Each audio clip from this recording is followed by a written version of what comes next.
오늘 우리에게 주시는 하나님의 말씀 보도록 하겠습니다. 구약성경 시편 127편의 말씀입니다. 제가 가지고 있는 구약성경 899면에 있는 시편 127편의 말씀, 제가 127편의 말씀 봉독드리겠습니다. 여호와께서 집을 세우지 아니하시면 세우는 자의 수고가 헛되며 여호와께서 성을 지키지 아니하시면 파수꾼의 깨어 있음이 헛되도다. 너희가 일찍이 일어나고 늦게 누우며 수고의 떡을 먹음이 헛되도다. 그러므로 여호와께서 그의 사랑하시는 자에게는 잠을 주시는도다. 보라, 자식들은 여호와의 기업이요 태의 열매는 그의 상급이로다. 젊은 자의 자식은 장사의 수중의 화살 같으니 이것이 그의 화살통에 가득한 자는 복되도다. 그들이 성문에서 그들의 원수와 담판할 때에 수치를 당하지 아니하리로다. 아멘. 하나님의 말씀입니다. 오늘 이 말씀을 읽으시면서 반가워 하시는 분들도 계실 겁니다. 이 말씀이 여기 계신 말씀이었구나 라는 그 말씀이 오늘 있습니다. 바로 여호와께서 그의 사랑하시는 자에게는 잠을 주시는도다. 성경을 잘 읽지 않은 분도 이 구절이 있다는 건 기가 막히게 잘 압니다. 그래서 좀 졸면 옆에서 부인이 찌르면 사랑하는 자에게 잠을 주신다고 그러다고, 그게 어디 있는지도 모르면서 썼던 그 말씀이 오늘 여기에 있는 말씀입니다. 성전에 올라가는 성도들에게 하나님은 이 말씀을 기억하고 붙잡기 원하신다는 거죠. 말씀을 그대로 읽어 내려가도 그렇게 이해가 어려운 그런 말씀은 아닙니다. 여호와께서 집을 세우지 아니하시면 세우는 자의 수고가 헛되죠. 아무리 자기가 계획을 잘 세우고 건축하는 기술이 뛰어난다 할지라도 자신의 능력을 뛰어넘는 영역들이 많이 있지 않습니까? 천재지변이라던가 여러 국제 정세라던가 갑자기 자재가 급등을 한다든지 사람을 구할 수 없다든지 아니면 건축자가 병에 걸린다든지 너무너무 이루 말할 수 없는 경우의 수가 많이 있다는 얘기죠. 때문에 하나님이 도우시지 않으면, 세우시지 않으면 세우는 자의 수고가 헛될 수밖에 없는 것, 우리가 이해하기 어렵지 않을 겁니다. 또 여호와께서 성을 지키지 아니하시면 아무리 난공불락의 요새를 할지라도 지켜내는 게 어렵다라는 거죠. 아무리 허술한 성도 하나님이 지켜주시면 지켜낼 수 있다라는 것을 의미하기도 한 거죠. 지난주에 말씀을 준비하면서 고레스 왕에 대한 어떤 이야기가 하나 있었습니다. 이 고레스 왕이 그 패권을 다루는 리디아 제국이라는 터키 지방의 제국이 있었습니다. 이 제국은 인류 처음으로 금화를 제조하는 제국이었습니다. 굉장히 부자였던 거죠. 이 리디아 제국이 고레스를 도발합니다. 그래서 싸울 수 없는 싸움을 싸우게 됐는데 고레스가 이기고 나갑니다. 근데 이 리디아 제국의 수도가 사르디스라는 수도인데 이 성 자체가 난공불락, 그야말로 천의 요새라고 합니다. 그냥 올라가기에도 쉽지 않은 곳이기 때문에 쳐들어 올라가서 정복한다? 거의 불가능에 가까운 성이었다는 얘기죠. 그래서 그 리디아 제국의 군인들은 제대로 보초도 안 서도 된다는 얘기죠. 왜? 대강 서도 막을 수 있었기 때문에 그 정도로 그 성이 난공불락이었다는 얘기죠. 그래서 성을 함락하지 못하고 전전긍긍하고 있었을 때에 어느 날 보니까 투구 하나가 성벽 밑에 떨어져 있었던 거예요. 아마 그 위에 초병 하나가 실수로 투구를 밑에 떨어뜨렸던 것 같습니다. 근데 그 다음날 봤더니 투구가 없어진 거예요. 그래서 그게 이제 고레스 왕에게 들어간 거죠. 그러면서 생각해낸 겁니다. 서로 팽팽하게 지금 대치하고 있는데 투구가 없어졌다? 성문으로 나오는 걸 보지도 못했는데 분명히 현지인들만 아는 토끼굴 같은 것이 있을 것이다. 왜냐하면 그렇게 힘든 데일수록 현지인들이 좀 빠르게 오고 갈 수 있는 그런 샛길들을 만들어 놓잖아요. 그런 길이 하나 있었던 거예요. 이 초병이 투구를 떨어뜨려 놓고 밤중에 그걸로 혼자 몰래 와서 투구를 갖고 올라간 거예요. 그래서 찾았더니 정말로 그 통로가 있었다는 얘기죠. 그 통로를 통해서 그 성을 점령했다는 일화가 있더라고요. 아무리 난공불락, 어느 누구도 쳐들어올 수 없다. 그러나 성 자체가 성을 지켜낼 수 있는 게 아니다라는 것을 분명히 깨달아야 한다는 얘기죠. 우리가 일찍이 일어나고 늦게 누우며 수고의 떡을 먹음. 근데 그 모든 수고하고 애쓰는 것들이 헛수고가 되어질 때가 또 얼마나 많이 있습니까? 정말로 열심히 노력하고 애썼지만 아무것도 얻지 못했던 우리 삶의 모든 시간들, 그렇지 않습니까? 그런 많은 것들을 우리는 경험하게 되는 거죠. 그걸 알라라는 얘기입니다. 그리고 여호와께서는 사랑하시는 자에게는 잠을 주신다 라는 귀한 은혜의 말씀을 주는 거죠. 이 말씀은 두 가지로 이해를 할 수 있다는 겁니다. 첫 번째는 하나님이 평안을 주신다. 잠은 이게 평안해야 잠이 오지 않습니까? 평안을 주신다는 그런 뜻도 있거니와 또 하나는 이렇게 번역을 하는 데도 있다고 합니다. 그가 잠을 자는 동안에도 하나님은 복을 주신다. 참 멋진 말 아닙니까? 사랑하는 자에게 잠을 주신다는 말이 그가 잠을 자는 동안에 사람은 잠을 자면 아무것도 못합니다. 근데 그가 잠을 자는 동안에도 하나님은 복을 계속 주신다는 거예요. 얼마나 복된 말씀인가라는 생각을 해보게 되는 거죠. 그 다음에 자식에 대한 말씀을 주시는 거죠. 자식은 여호와의 기업이고 상급이고 장사수 중에 화살과 같아서 화살통에 이 화살이 가득한 사람은 복되도다. 이러한 복음의 말씀이 선포되고 있습니다. 그런데 이 말씀을 보다가 좀 마음에 걸리는 대목이 나옵니다. 뭐냐면 자녀가 화살 같아서 자녀가 많으면 수치를 당하지 않는다. 이런 뜻으로 이해를 하다 보면 이런 경우도 분명히 있는 거죠. 자녀 때문에 수치를 당하는 경우 있지 않습니까? 이 가지 많은 나무 바람 잘 날 없다고 나를 드높이기는커녕 이 자녀들 때문에 어려움을 겪게 되어지는 경우도 적지 않아 있다는 것이죠. 전도서 말씀에도 그런 말씀이 있어요. 전도서 6장 3절에도 보면 사람이 비록 100명의 자녀를 낳고 또 장수하여 사는 날이 많을지라도 그의 영혼은 그러한 행복으로 만족하지 못하고 또 그가 안장되지 못하면 나는 이르기를 낙태된 자가 그보다 낫다 하나니 이런 말씀이 있는 거예요. 자녀 100명이면 화살이 100개니까 어디를 가든 꿀리지 않을 것 같지만 많다고 다가 아니라는 말씀도 또한 있다는 얘기죠. 그러다 보면 이 말씀은 자녀가 적거나 자녀가 없는 분들에게는 어떻게 보면 좀 마음이 아픈 말씀이 될 수도 있는 거예요. 자녀가 여호와의 기업이고 상급인데 나는 상급이 없나? 나는 기업이 없나? 또 사랑하는 자에게는 잠을 주신다라고 말씀하셨는데 요즘 우리 삶의 주변에 불면증 고생하는 분들이 적지 않잖아요. 불면증 걸린 분들은 삶에 고민도 많은 분들이에요. 아니 고민도 많은 데다가 잠까지 못 자면 하나님이 나는 사랑하시지 않는가? 라는 상처를 받게도 되어질 수 있는 말씀이라는 거죠. 아니 하나님이 성전에 올라가는 성도들에게 누구에게만 해당하는 말씀을 주셨느냐? 그건 절대 아닐 터인데 이 말씀을 그대로만 이해하다 보면 마음에 좀 많은 무거움을 갖게 되어지는 경우도 적지 않게 되어진다는 거죠. 때문에 우리는 이 말씀을 보다 더 중심으로 이 말씀이 갖고 있는 중심으로 바라볼 수 있어야 한다는 것이죠. 처음에 여호와께서 집을 세우지 아니하시면 세우는 자의 수고가 헛되다. 이게 집을 세웠는데 이게 하나님이 도와주시지 않으면 헛되다라는 뜻이 헛된 게 중요한 게 아니라 세워진 모든 것이 하나님께서 세우셨다는 것에 대한 새로운 깨달음의 도전이다라는 얘기죠. 파수꾼이 지키는 게 소용이 없다. 하나님이 지켜주셔야 된다는 뜻은 내가 지금까지 뭔가 지켜낸 게 있다라고 한다면 그건 내가 지킨 게 아니라는 걸 깨달아야 한다라는 얘기죠. 그건 하나님이 지켜주신 것이다라는 것을 우리가 알기를 원하신다는 거죠. 그러면서 수고하고 애써서 너희들이 뭘 얻었다? 그 너희들이 얻은 게 아니야. 수고하고 애쓴다고 다 얻을 수 있는 게 아니고 하나님이 주셔야 가능한 거야 라고 말씀하는 거죠. 그 다음에 사랑하시는 자에게 잠을 주시는 게 어떻게 보면 갑자기 뜬금없이 잠이 나오는 거지만 잠이라는 것은 어떻게 보면요 우리 삶의 자리에서 가장 쉬운 상황 중에 하나예요. 가장 보편적으로 많은 있는 일이에요. 왜냐하면 한 사람이 하루에 평균 7시간에서 8시간 잔다라고 한다면 인생의 3분의 1이 다 잠인 거예요. 우리의 삶의 자리에서 가장 많은 시간을 할애하는 게 잠이에요. 근데 우리 잠은 어렵게 얻거나 노력해서 얻는 종의 것이 아닌 거예요. 그냥 누워있으면 자는 거잖아요. 그리고 그냥 아무 짓도 안 해야 자는 거예요. 그리고 자고 있으면 나는 아무것도 안 해요. 못 해요.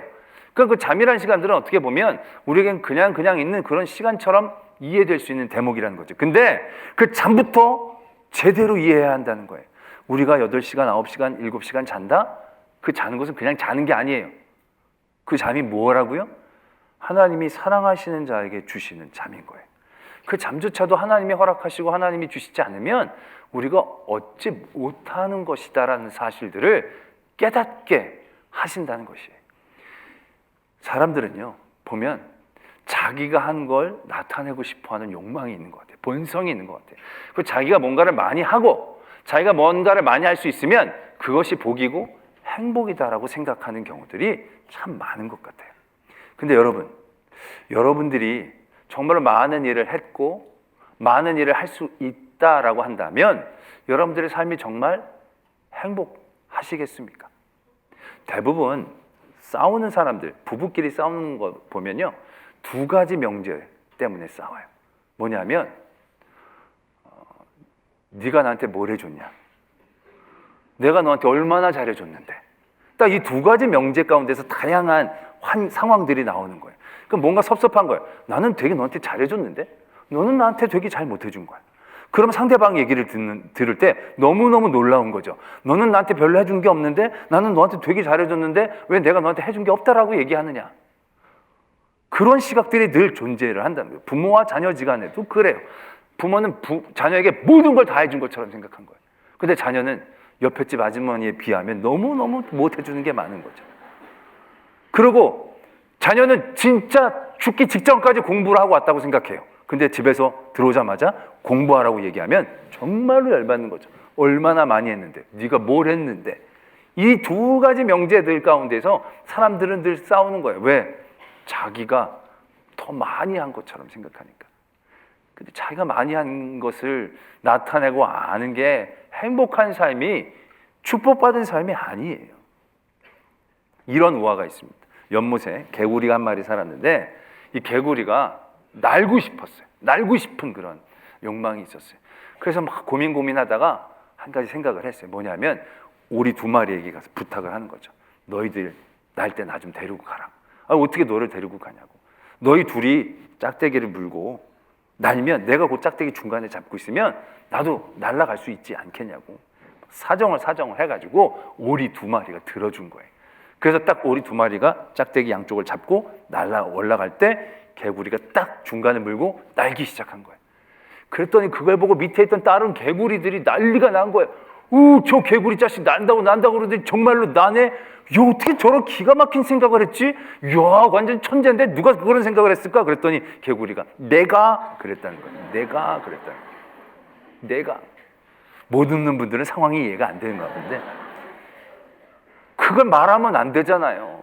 오리가 날아가는 거 자기가 그냥 얻어 타는 건데 자기가 그런 지혜를 생각해내서 나른 것처럼 얘기하고 싶은 욕망 가운데 사로잡혀가지고 내가라고 얘기했을 때 나뭇가지를 놓게 되고 결국 그게 자기가 하는 일들을 나타내고 자기가 많은 일들을 한다라고 생각하는 사람들의 결말이다라는 얘기죠. 행복한 게 아니에요. 여러분, 성경에서도요, 자기의 기념비를 세운 사람이 두 사람 있어요. 한 사람은 누구냐면 사울 왕이에요.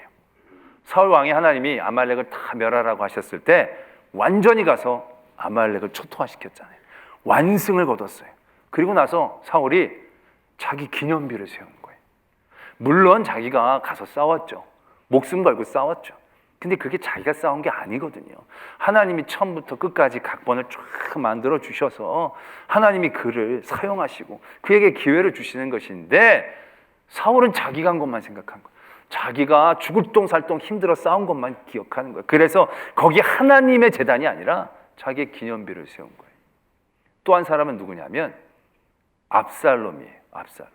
다윗의 아들 압살롬. 압살롬이 다윗의 전쟁에 죽은 다음에 성경이 그렇게 적혀 있어요. 압살롬이 아들이 없기 때문에 자기의 이름을 남기기 위해서 왕의 계곡에 기념비를 세웠다라는 거예요.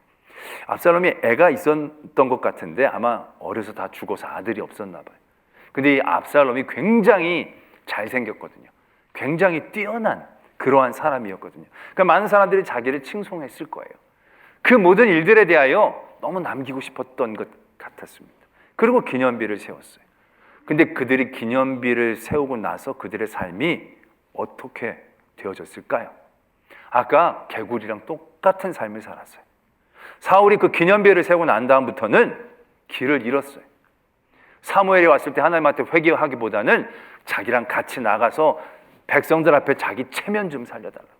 자기를 기념하는 그 일들에 매이는 순간부터 그는 나락으로 떨어지기 시작하는 거예요. 자기 명예, 자기를 기념하는 모든 것들을 지켜내기 위해서. 결국 그 다음부터 사울은 모든 인생이 다윗을 쫓아가는 인생이에요.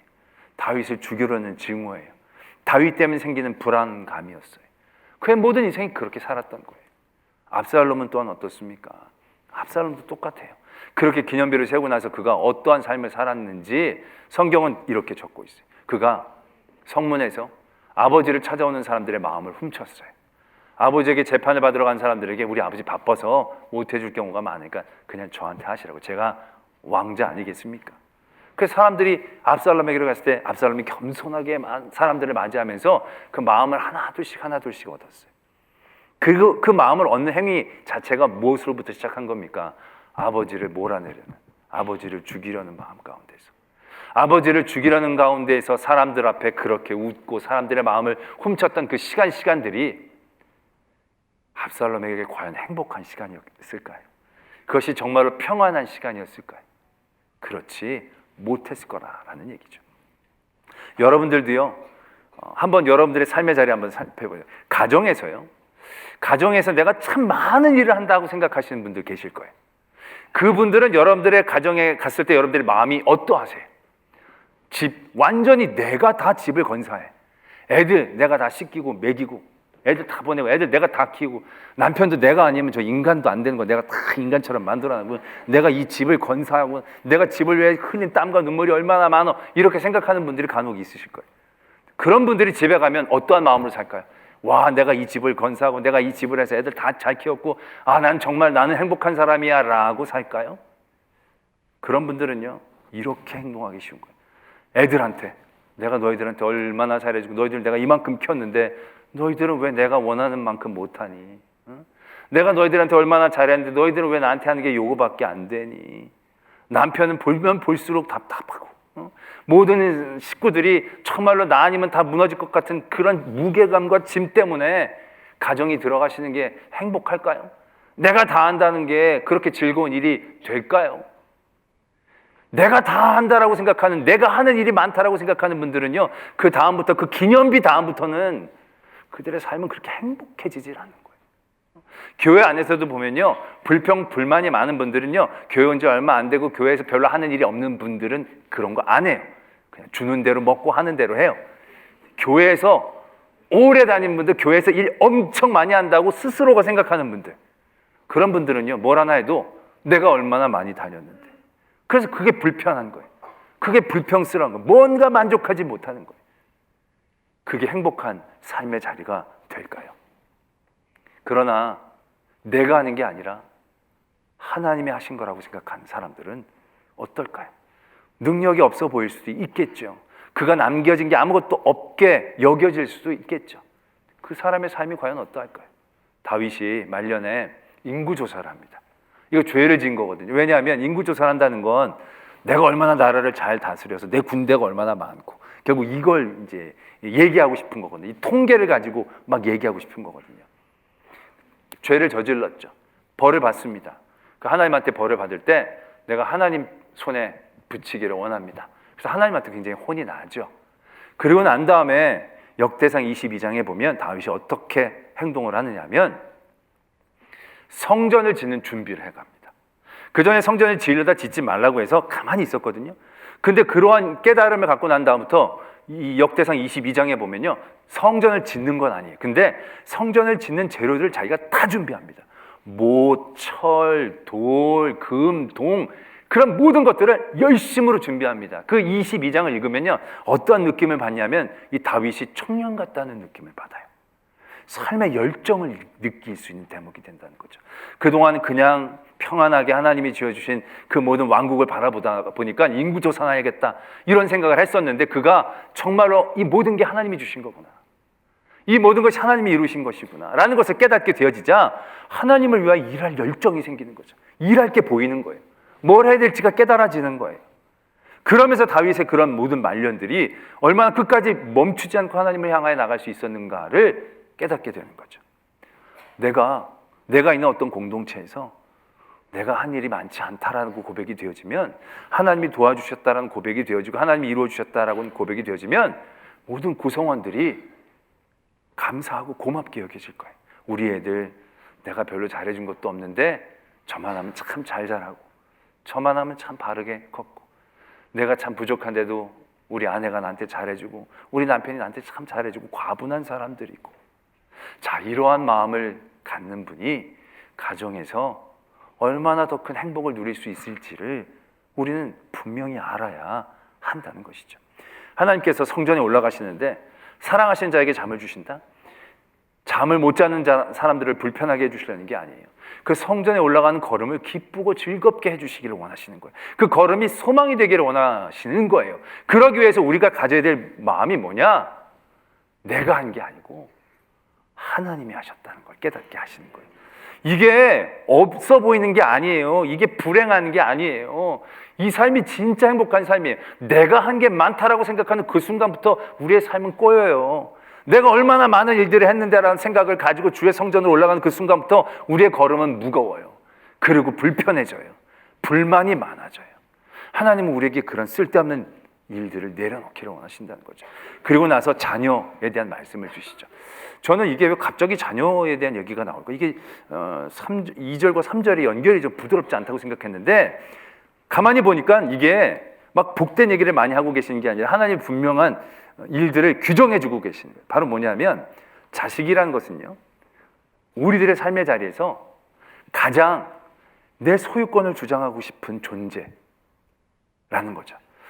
그 어떤 것보다도 자녀는 내가 낳고 내가 키운 것들이 많기 때문에 이건 내 자녀, 내 소유라고 애착이 많이 가는 존재가 자녀라는 거예요. 근데 오늘 하나님은 그 자녀를 어떻게 규정하고 계시냐면 자녀는 여호와의 기업이라는 거예요. 내 기업이 아니라는 거예요. 하나님의 기업이라는 거예요. 그리고 내 상급이 아니라 하나님께서 우리에게 주시는, 하나님이 나에게 내려주시는 상급이 되어진다라는 거예요. 내 소유, 내 것이 아니라는 거예요. 우리가 성경에서도 보면요, 내 자녀 내 거로 키우면 되게 잘 될 것 같지만 그게 그렇게 도와주는 일이 아니게 될 경우가 너무 많죠. 야곱이 요셉을 얼마나 사랑합니까? 야곱이 요셉을 사랑하는 건 요즘 여러분들이 자녀를 사랑하는 것과 거의 흡사해요. 내 자녀만 잘 입히고, 내 자녀만 잘 먹이고, 내가 사랑하는 자녀만 잘 품고 끼고 돌고. 그런데 그게 요셉을 잘 키우는 방법이었습니까? 요셉을 지켜주는 방법이었습니까? 아니, 오히려 그게 요셉을 죽이는 일이었어요. 요셉을 형들에게 미움받아 죽이게 하는 길이었다는 얘기예요. 근데 아브라함은 어떻습니까? 아브라함의 그 귀한 아들 이삭, 또 이스마엘, 그 두 귀한 아들 하나님께서 버리라고, 죽이라고 얘기하시잖아요. 이 내 아들, 내 자식이라고 생각하면 쉽지 않은 거예요. 그런데 아브라함은 그걸 어떻게 이해합니까? 여호와의 기업인 거죠. 하나님이 주신 아들인 거예요. 하나님이 원하시면 하나님 앞에 드릴 수도 있는 아들인 거예요. 그래서 그 아들을 하나님 앞에 내어놓았죠. 여호와의 기업으로 내어놓았을 때 이스마엘이 어떻게 됩니까? 큰 민족을 이루거든요. 이삭 말할 것도 없지 않습니까? 우리는 뭔가 세상에서 많이 가지면 더 큰 힘을 갈 거라고 생각해요. 오늘도 이 말씀을 보면 자녀들이 화살이고 그 화살이 내 통에 많으면 내가 수치를 당하지 않는다라고 생각하지만 솔직히 이걸 그대로 이해하면 되게 안 맞는 경우들이 많아요. 아까처럼 자녀 때문에 수치를 당하는 경우도 많을 거예요. 그리고 세상에서 내 것이라고 생각하는 많은 것들이 내 전통에 있다는 것이 그렇게 전투력을 높이는 일들이 되지 않을 경우가 훨씬 많아요. 내가 돈을 많이 갖고 있으면 힘인 것 같죠. 근데 세상의 것은요, 내가 가지면 가질수록 을이 되어지는 나를 만들어 나가는 거예요. 왜요? 돈을 갖고 화살처럼 쓰면 모르겠는데 그 돈을 갖고 지켜야 될 것, 더 많이 얻어야 될 것, 뺏기지 말아야 될 것이 되는 순간부터 나는 을이 되는 거예요. 그게 내가 힘을 발휘하는 상급이 아니라 기업이 아니라 그 을이 되는 거예요. 자녀가 내 자녀가 되면 내가 하나님 앞에 청지기가 아니라 그 자녀의 을이 되는 거예요. 내 건강, 내 돈, 내 권력, 그 모든 것들이 내 것으로 여겨지는 그 순간부터 그건 내게 힘이 아니라 짐이 되어지는 거예요. 여러분도 그런 거 많이 경험하잖아요. 다이아몬드 반지 한 10캐러트짜리 마음에 드십니까? 원하시면 가지십시오. 네, 너무너무 갖고 싶은 거, 이것만 가지면 세상을 다 얻은 것 같아. 그래서 다이아몬드 10캐러트짜리를 딱 받았어요. 받는 순간부터 어떻게 됩니까? 그 반지의 종이 되는 거죠. 생전 끼지도 못할 것, 맨날 쳐다만 보고 집어넣고 쳐다만 보고 집어넣고, 집에서 한번 껴고 집어넣고, 아무도 안 알아주고 말만 해도 마음이 뭐 흐뭇한 건 있겠지만 늘 그게 신경 쓰이는 거예요. 거기에 매이는 거예요. 그게 뭘 누리는 거예요. 그게 뭘 소유하는 거예요. 거기에 갇히는 거죠. 세상의 대부분의 것들이 그렇게 되는 거예요. 우리가 화살통에 그 화살처럼 그것이 원수 앞에 수치가 되지 않으려면요, 그게 내 소유가 아니라 여호와의 기업임이 인정이 되어져야 돼요. 예수님께서 시험을 이기셨을 때, 그 시험을 이기실 때 자기 힘으로 이기질 않으세요. 자기의 능력으로 이기질 않으세요. 자기가 한 것이 없다라고 고백하세요. 그리고 철저히 하나님의 것을 늘 받아와요. 하나님의 것을 늘 원해요. 돌을 떡으로 만들어라? 그거 뭐 예수님이 못 하시겠어요? 그 정도? 예수님이 굳이 자기가 하려고 하지를 않으세요. 왜? 거기에 매이지를 않으시니까. 그게 그렇게 중요하지 않으니까. 그 힘을 발휘하는 일들, 그게 그에게 그렇게 좋은 일이 아니면 아시니까. 그래서 하나님의 말씀으로 그 시험을 이기시잖아요. 저라면 세상 다 줄게. 그럼 그 다음에 네 일하기 쉽잖아. 일하기 쉬운 게 중요한 게 아니거든요. 내 소유를 갖고 내 능력을 발휘하는 것이 굉장히 뛰어난 일인 것 같지만 그때부터 우리는 거기에 갇히게 되는 거예요. 오히려 그것 때문에 수치를 당하게 되는 거예요. 그 세상 얻으려고 절했어 봐요. 수치를 당하잖아요. 자기 능력 좀 자랑하려고 돌을 떡으로 만들어 봐요. 그게 수치를 당하는 일이잖아요. 그런데 내 능력, 내 한 것, 내 소유를 다 내려놓고 하나님에게로 그 모든 것들을 나아가게 했을 때 예수님이 가장 진정한 승리자가 되셨다. 예수님이 가장 힘들고 어려운 자리에 살아가신 것처럼 보여지지만 가장 평안한 사람이 예수님이었어요. 내가 너에게 평안을 주노니 세상이 줄 수 없는 평안을 내가 너에게 주노라. 그 방법은 예수님이 하신 게 아니에요. 예수님이 가지셨기 때문에 평안한 게 아니에요. 예수님은 내려놓으신 거예요. 예수님이 다 하나님의 것으로 인정하신 거예요. 그럴 때 그의 걸음이 기쁘고 즐거운 거예요. 오늘 하나님 성전으로 올라간 성도들이 기쁨으로 가벼운 마음으로 소망함으로 하나님의 성전에 가기를 원하시는 거예요. 그러기 위해 이 두 가지를 도전하시는 거예요. 내가 한 게 없고 다 하나님이 해주신 것이고 내 소유가 없고 다 하나님이 내게 해주신 은혜였고 그걸 알기에 나는 오늘 비록 부족한 삶의 자리, 비록 연약한 삶의 자리에 있다 할지라도 내 모든 것이 하나님이 주시지 않은 은혜가 없다는 사실을 깨닫게 될 때 그 걸음은 기쁘고 즐거운 걸음이 될 수밖에 없는 거예요. 그러나 내가 뭐 하나를 갖고 있는 순간부터 성전 가는 걸음은 쉽지 않아요. 집에 뭐가 있으면 이거 빨리 갔다가 빨리 가서 그거 챙겨야 되는데 빨리 지켜야 되는데 내 걸음이 가볍지를 않을 거예요. 내가 한 것 생각이 되어지면 아까처럼 우리는 기쁨과 감사보다는 늘 내 자격에 맞는 것들을 얻고자 하는 불평과 불만 가운데 우리의 걸음이 걸어지게 될 것이다 라는 얘기죠. 오늘 하나님께서 이 말씀을 우리에게 주십니다. 그리고 기쁨과 감사함으로 하나님을 향하여 늘 나가는 걸음이 되기를 소망하십니다. 여러분의 것을 여러분의 것이라고 생각하지 마십시오. 여호와의 기업이 되어지고 그 기업을 하나님의 것으로 인정할 때 그 모든 것이 여러분들의 화살이 되는 거예요. 여러분들의 능력이 되는 거예요. 강함이 되는 거예요. 그리고 여러분들이 누리는 모든 것들이 내가 있어서 누리는 게 아니라 하나님이 내게 주신 은혜임을 깨달았을 때 하나님의 사랑을 느끼는 거예요. 그때 하나님 앞으로 나가는 걸음이 감사하고 기쁜 걸음이 될 수 있다는 거죠. 그러한 성전으로 향하는 걸음을 얻는 저와 여러분들이 되어지기를 소망합니다. 기도하겠습니다. 오늘 말씀을 생각하시면서 우리들의 걸음이 왜 이렇게 무거웠던지, 왜 이렇게 내 마음에 큰 기쁨과 평안이 없었던지 한번 바라보기를 원합니다. 내가 한 게 너무 많아서, 내가 내 거라고 생각하는 게 너무 많아서 그런 것은 아닌지, 그 모든 것이 주님의 은혜이고 주님의 기업이고 주님의 사랑임을 고백하기를 원합니다. 그럴 때 우리 주의 성전을 향하고 주의 일들, 주의 믿음의 사람으로 살아가는 걸음이 보다 한결 가벼워질 것입니다. 기뻐하게 될 것입니다. 찬양으로 담대한 걸음이 될 것입니다. 우리에게 그러한 믿음을 주시옵소서. 이러한 기도의 제목으로 하나님 앞에 나가겠습니다. 사랑과 하나님 아버지, 우리의 연약함을 긍휼히 여기시옵소서. 내가 한 게 너무 많아 무거웠습니다. 가진 게 많아 눌렸습니다. 모든 것이 하나님의 것이 기업이 될 때 그게 내게 무기가 되는데 알지를 못했습니다. 아버지 하나님, 더욱더 하나님 앞에 나갑니다. 우리 어리석음을 깨달아 주의 성전으로 향하는 걸음들이 기쁘고 감사로 가득하게 하여 주시옵소서. 주의 성전으로 오는 걸음들, 무겁고 두렵고 불평과 불만이 있었습니다. 내가 한 일이 많은데 왜 나는 이거밖에 받지 못하는지, 내가 가진 게 많아 그걸 지키기 위해, 빼앗기지 않기 위해 두려워했던 우리의 모습임을 깨닫습니다. 그리고 이제 고백하오니 모든 것은 하나님의 기업입니다. 하나님이 나에게 사랑하시기에 주시는 은혜입니다. 그 은혜를 다시금 바라보며 나아오니 성전으로 향한 우리의 걸음이 늘 감사와 기쁨으로, 강하고 담대함으로 걸어지게 하여 주시옵소서.